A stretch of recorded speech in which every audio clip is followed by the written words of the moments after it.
সম্পদের তথ্য গোপনের অভিযোগে যুক্তরাজ্যে ব্যাপক চাপে পড়েছেন দেশটির অর্থ মন্ত্রণালয়ের সিটি মিনিস্টার টিউলিপ সিদ্দিক। বাংলাদেশের রূপপুর পারমাণবিক প্রকল্পের অর্থ আত্মসাতে জড়িত সহ একাধিক অভিযোগ উঠেছে তার বিরুদ্ধে। যুক্তরাজ্যের বিভিন্ন পর্যায়ে বেশ সমালোচনা হচ্ছে তার।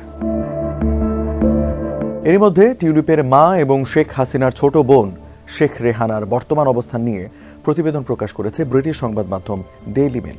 এক প্রতিবেদনে জানানো হয়েছে, লন্ডনের গোল্ডাস গ্রিনের একটি বাড়িতে আছেন শেখ রেহানা।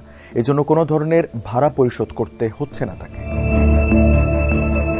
ডেইলি মেলের দাবি, রাজনৈতিক সম্পর্ককে কাজে লাগিয়ে 2024 সালের 5 আগস্টের পর লন্ডনের গোল্ডাস গ্রিনের ওই বাসাতে অবস্থান নেন শেখ রেহানা।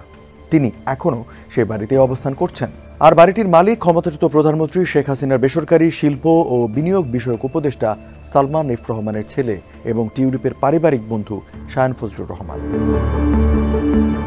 প্রতিবেদনে আরও জানানো হয়েছে, ক্ষমতায় থাকাকালে আওয়ামী লীগ সভানেত্রী শেখ হাসিনা লন্ডন সফরে গেলে বিনা ভাড়ায় শায়ান ফজলুর রহমানের ওই বাড়িতেই অবস্থান করতেন। 2007 সালে ব্রিটিশ রাজার প্রতিষ্ঠা করা দাতব্য সংস্থা ব্রিটিশ এশিয়ান ট্রাস্টের বাংলাদেশ চ্যাপ্টারের প্রধান হিসেবে দায়িত্ব পালন করছেন শায়ান ফজলুর রহমান।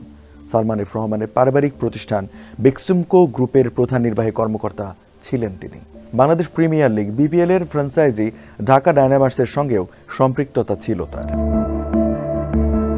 সম্প্রতি সানডে টাইমসকে দেওয়া সাক্ষাৎকারে শায়ান ফজলুর রহমানের প্রসঙ্গ টানেন অন্তর্বর্তী সরকারের প্রধান উপদেষ্টা ডক্টর মোহাম্মদ ইউনূস। সালমান পুত্রকে দানশীল আখ্যা দিয়ে রসিকতা করেন তিনি। বাংলাদেশ থেকে অর্থ পাচার এবং সরকারের বিভিন্ন প্রকল্পে দুর্নীতির অভিযোগে সালমান এফ রহমান এবং তার পরিবারের সদস্যদের বিরুদ্ধে অনুসন্ধান করছে দুর্নীতি দমন কমিশন দুদক। সে তালিকায় আছেন শায়ান ফজলুর রহমান এবং তার স্ত্রী সাজরেহ রহমান। একই সঙ্গে তাদের ব্যাংক হিসাব জব্দ করেছে বাংলাদেশ ব্যাংকের Bangladesh financial intelligence unit BFIU। বাংলাদেশে শায়ানের বিরুদ্ধে তদন্তের প্রসঙ্গে দেওয়া বিবৃতিতে ব্রিটিশ এশিয়ান ট্রাস্ট জানিয়েছে, আমরা শায়ানের বিরুদ্ধে ওঠা অভিযোগের বিষয়ে অবগত আছি, বাংলাদেশের ঘটনা প্রবাহের দিকে নজর রাখছি। শায়ানের মুখপাত্র বলেন, শায়ানের জন্ম যুক্তরাজ্যে। এই সূত্রে তিনি ব্রিটিশ নাগরিক ও ব্যবসায়ী।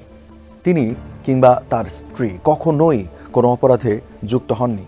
সাবেক প্রধানমন্ত্রী শেখ হাসিনার সঙ্গে সম্পৃক্ততার কারণে বাংলাদেশে তাদের ব্যাংক হিসাব জব্দ করা হয়েছে। এটি পুরোপুরি রাজনৈতিক উদ্দেশ্য প্রণোদিত পদক্ষেপ।